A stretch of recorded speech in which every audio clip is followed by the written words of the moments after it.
Salam sejahtera, selamat pagi kepada anda di luar sana. Anda sedang menonton Awani Pagi bersama saya Gigi Ahmad dan juga Nur Syazwani Saiful Syam. Pada jam ini kami akan membicarakan satu topik yang saya kira semua pun suka topik berkenaan perkara ini kerana anda mungkin dah bertemu dengan pilihan hati iaitu rumah anda, tapi nak tahu kita boleh beli atau tak dengan jumlah gaji yang kita ada. Kerana kita tahu memang menjadi soalan yang tak pernah habis ya Syazwani untuk bertanya mengenai persoalan ini kepada diri sendiri, terutama kepada di luar sana yang masih berkira-kira lagi nak beli atau tak rumah.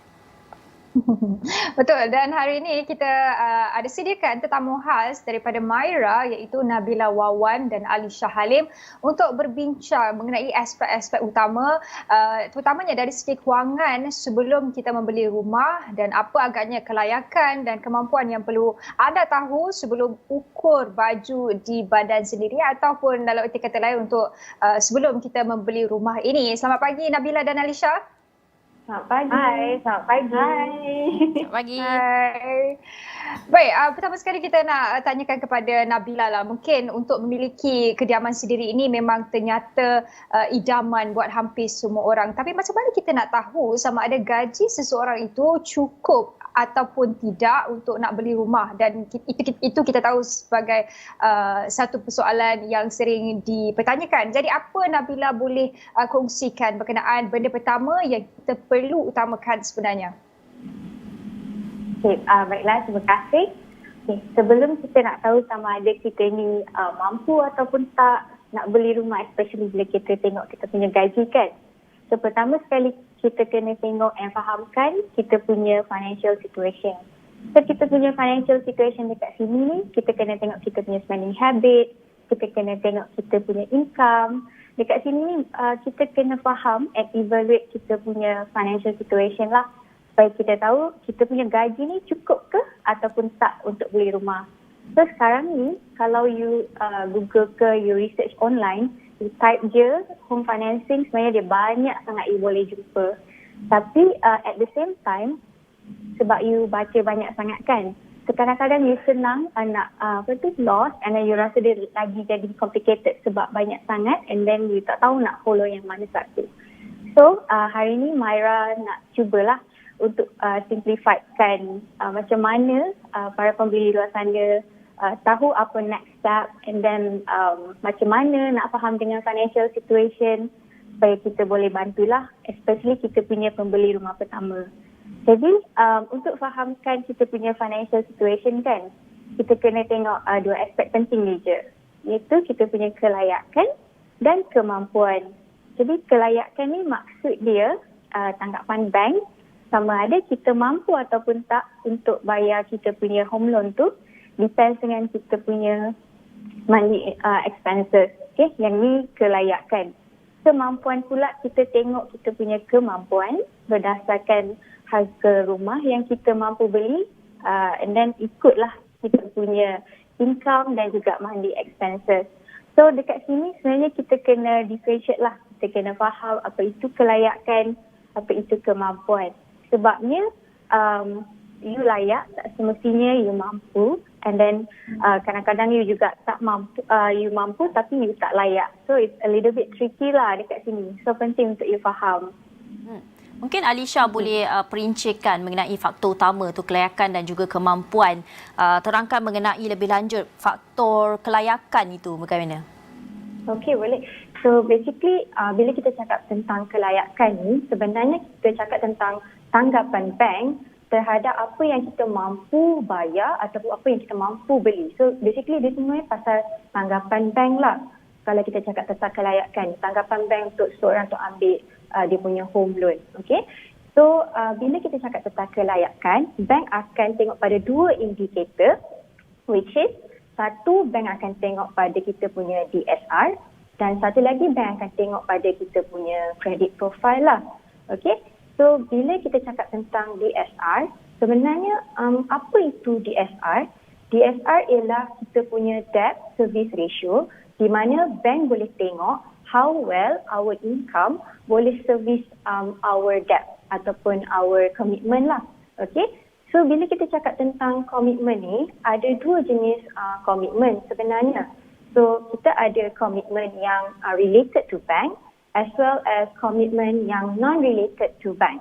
So any commitment yang related to bank would be macam kita punya personal loan, our credit card, our hire purchase loan.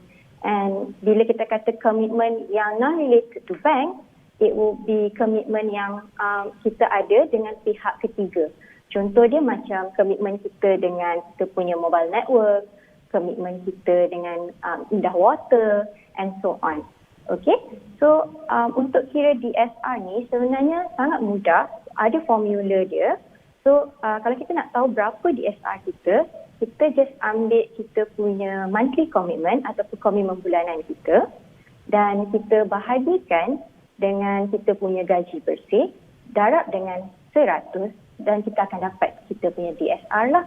Okay, sebagai contoh, katalah komitmen bulanan saya ialah lebih kurang RM3,500 dan gaji bersih saya setiap bulan ialah RM5,000.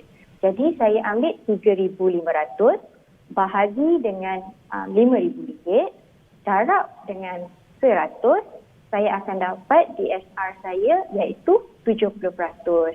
So generally bank dia akan require dalam 70% of our DSR for kelayakan untuk our home loan lah. Tapi dekat Myra, kita sebenarnya suggest para pembeli to have a lower DSR sebab lagi rendah DSR kita, lagi tinggi chances kita untuk our housing loan diluluskan oleh bank.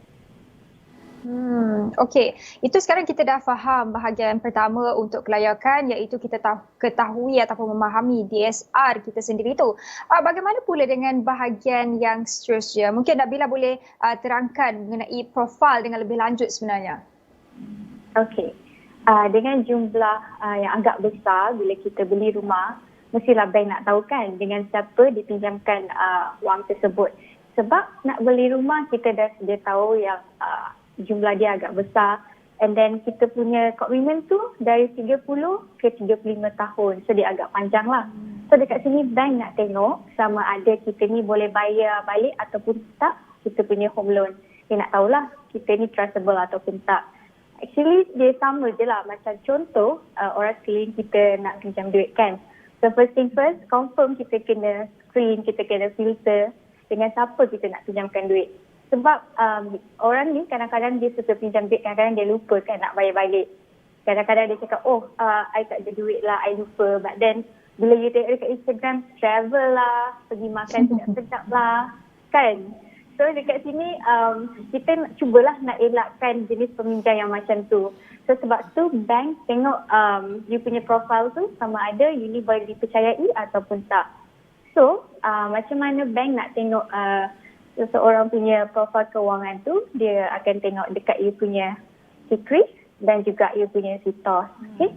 SIKRIS ni dia daripada laporan daripada bank negara lah, yang mana you punya laporan daripada institusi kewangan yang lain seperti you punya credit card, you punya loan kereta, PTPTN ke.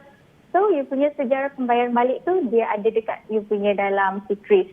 Tapi on the other hand, yang second one, SITOS, yang ni daripada syarikat swasta, yang mana dia ada certain range yang kita kena tahu, iaitu daripada digit 300 ke 850. So dari digit ni sebenarnya bank dah boleh tahulah yang ini jenis peminjam yang macam mana. You ni good paymaster ke, bad ke ataupun you excellent. So dari dua credit report ni lah, you punya SIKRIS ataupun SITOS, bank boleh tahu you ni peminjam yang macam mana. You ada credibility tak untuk bayar balik you punya home loan. So pentinglah kena jaga kita punya credit health dari awal lagi.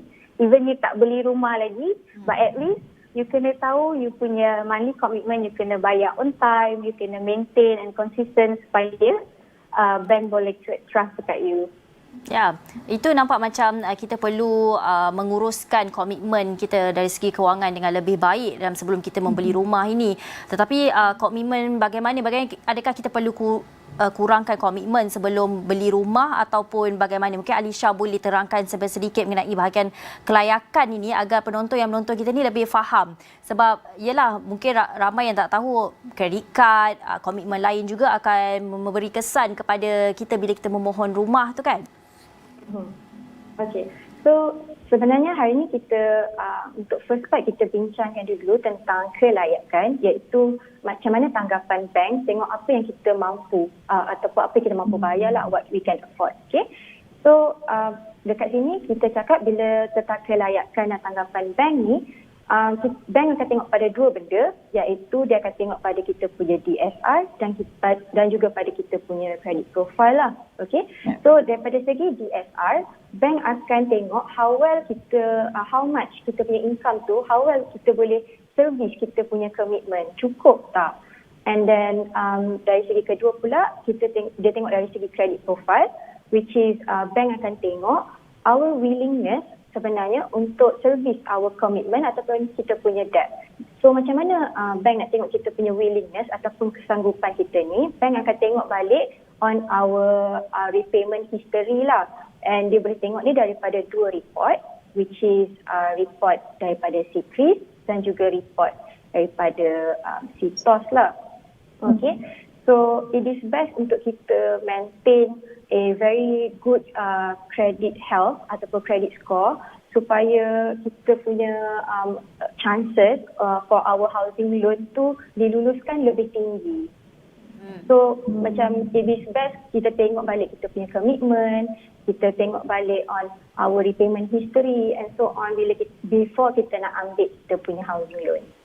Itu perincian dari segi kelayakan dan juga kemampuan dalam kita sebelum kita nak membeli rumah. Kepada anda di luar sana, kami sedang membincangkan mengenai aspek-aspek penting sebelum anda buat keputusan untuk beli rumah, dan banyak lagi kita nak bincangkan, tapi kita perlu berhenti berehat seketika. Kembali selepas ini kita akan sambung perbincangan kita bersama Nabila Wawan dan juga Alisha Halid.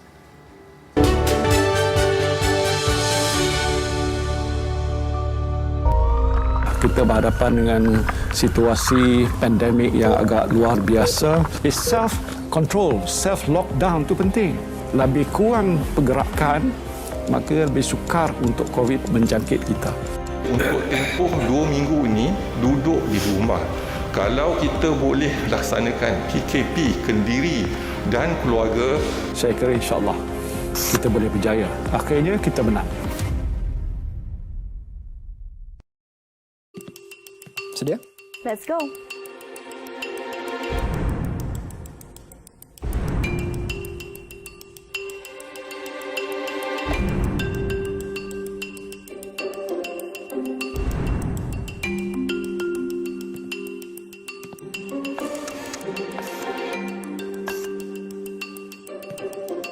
Pengalaman baru di Astro Awani. Hanya di saluran 501. Perang COVID-19 masih belum berakhir. Dalam kita berusaha memutuskan rantaian wabak ini, kita jangan terpedaya dengan virus maklumat palsu. Simak fakta melalui www.astroawani.com atau aplikasi Astro Awani. Teruskan berdisiplin, ratakan lengkungan pandemik ini. Kini berwajah baru. Ini pula susulan khas pesawat Back Air di Kazakhstan. Pesawat berkenaan dilaporkan tergelincir 2 kali. Notifikasi berita terkini dan navigasi mudah. Podcast dikemas kini dengan berita dan program. Rebirth, Reformasi, Resistance and Hope. Serta video tanpa had dengan scroll tanpa henti. Buat turun aplikasi baru Astro Awani sekarang. Semua yang terjadi adalah berita, tetapi tiada siapa yang boleh bawakan yang terkini dan tergempar seperti kami. Dilihat hanya memberi wang tanpa mata. Baik, bertemu kembali dalam Awani Pagi. Hari ini kita bawakan 2 tetamu khas daripada Myra untuk kita bincangkan tajuk utama kita pada pagi ini, iaitu cukup ke tak saya nak beli rumah. Jadi kita dah faham sebelum kita beristirahat tadi, kita dah faham dan tanyakan juga berkenaan dengan kelayakan yang merangkumi DSR dan juga profil dalam pembelian rumah. Seterusnya kita nak faham macam mana kita nak tahu rumah yang mana satu sebenarnya yang mampu untuk dibeli. Alisha mungkin boleh terangkan sedikit. Okay, so sebenarnya ni satu part yang selalu orang confuse ataupun orang salah faham lah. Okay, tadi dalam kelayakan bila kita cakap tentang DSR, so orang fikir kalau DSR yang lebih rendah, maksudnya kita ni dalam position yang better lah untuk service our commitment ataupun our debt kan. So kalau kita rasa macam DSR kita at 50%, kita rasa macam maybe a certain prices untuk certain houses tu kita mampu. Tapi benda ni selalunya tak terjadilah. Sebab kadang-kadang walaupun DSR kita dekat 50%, tak semestinya kita mampu untuk miliki rumah dengan certain harga ni. Ini sebab DSR yang bank tengok, which is at 70% tu, dia is what bank fikir kita mampu bayar, hanya tengok daripada kita punya komitmen bulanan saja, tak termasuk kita punya expenses. Okay? Sebab tu bila kita nak tengok kemampuan, sebenarnya kita ambil kira juga our non-fixed expenses as well. So Myra come up with this Myra 40% golden rule, di mana kita kata dekat pembeli di luar sana, it is ideal for you to fork out 40% of your gaji bersih untuk service your housing loan lah, repayment for your housing loan. So sebab kita ambil kira 30% lagi sebagai expenses you untuk you punya non-fixed expenses lah, macam duit yang you nak bagi for your parents, and then duit yang you guna untuk tampung lifestyle you, your money for your groceries and so on lah. Okay, so dekat sini macam mana kita nak tahu berapa sebenarnya harga rumah yang kita mampu miliki? There's a simple formula juga for this. So kita cuma ambil gaji bersih kita, darab dengan 100, kita akan dapat harga rumah yang kita mampu miliki. Okey, sebagai contoh, katalah gaji bersih saya RM5,000 setiap bulan. Jadi saya ambil RM5,000 darab dengan 100, kiranya rumah yang saya mampu miliki berharga RM500,000 dan ke bawah. Tapi katalah kalau saya decide untuk beli rumah yang harga dia lebih tinggi daripada RM500,000, boleh. Cuma nanti bila saya nak bayar balik saya punya housing loan every month, saya akan ada maybe tight budget, maybe akan kacau saya punya budget lah. Sebab dia dah kacau expenses yang lain. Sebab kita kira kan tadi macam saya cakap 40% je daripada kita punya gaji bersih, it's ideal untuk kita bayar balik our monthly repayment for our housing loan. So lagi 40% tu kita ambil kira for your other expenses lah. So that is how kita tahu berapa sebenarnya harga rumah yang kita mampu miliki. Ya, dalam masa yang sama, beli rumah ni sememangnya mempunyai kos yang agak besar, tapi sesuatu pelaburan yang baik untuk jangka masa panjang. Kerana kediaman tu bukan untuk anda saja, mungkin dengan keluarga dan sebagainya. Jadi di sini penting untuk kita tahu kos-kos lain yang berkait rapat dengan kelayakan dan kemampuan seseorang. Bagaimana Nabila melihat perkara ini? Okey, selain kita nak beli rumah, harga tu sendiri, kita kena tengok kos-kos yang lain di sepanjang pembelian rumah tersebut lah. So dekat sini Nabila akan bahagikan dua untuk kita memudahkan lagi, sebelum nak beli rumah and selepas you dah beli rumah. So sebelum nak beli rumah dekat sini kita kena tahu apa dia hidden cost dan juga kita punya down payment.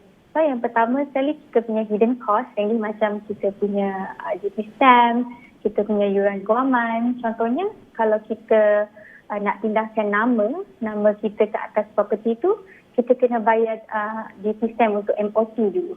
So yang ni cukai yang dikenakan oleh kerajaan lah, kita kena bayar terlebih dahulu. And then yang kedua, kita punya down payment. Down payment ni dia 10% daripada harga rumah tersebut. So let's say Nabila beli rumah harga RM500,000, so 10% daripada harga rumah tu Nabila kena keluarkan RM50,000. Okay. So yang tu untuk kita punya cost sebelum nak beli rumah. Bila kita dah beli rumah pula, dekat sini kita kena ada money expenses yang baru lah. Sebabnya kita kena bayar utility bills, kita punya bil air, bil api, and maintenance fee just to keep your house running. So dekat sini ni, you punya cost sebelum dan selepas adalah cost yang you kena fork out of your own pocket lah. Dia tak termasuk dengan you punya home loan. So penting dekat sini you ada saving yang mencukupi untuk cover you punya cost-cost lain semasa membeli rumah. Dan berdasarkan topik besar kita hari ini iaitu kelayakan dan juga kemampuan untuk membeli rumah ini, mungkin ada beberapa tips daripada Myra sendiri untuk bakal pembeli rumah, terutamanya mungkin kerisauan utama adalah macam mana nak jaga impression yang baik di mata bank ini, Alisha. Alright, okay. So, lepas kita bincangkan tentang kelayakan dan kemampuan hari ini, satu benda yang semua orang kena take note of hari ini ialah sebenarnya tentang kita punya credit score lah and our credit report. So, kita kena sentiasa make sure we have a healthy credit report supaya macam saya cakap tadi, dari segi kelayakan, it will help you to have higher chances for your housing loan to be approved lah. Okay, so dalam our credit report ni dia cuma akan tunjuk our credit history sampai 12 bulan.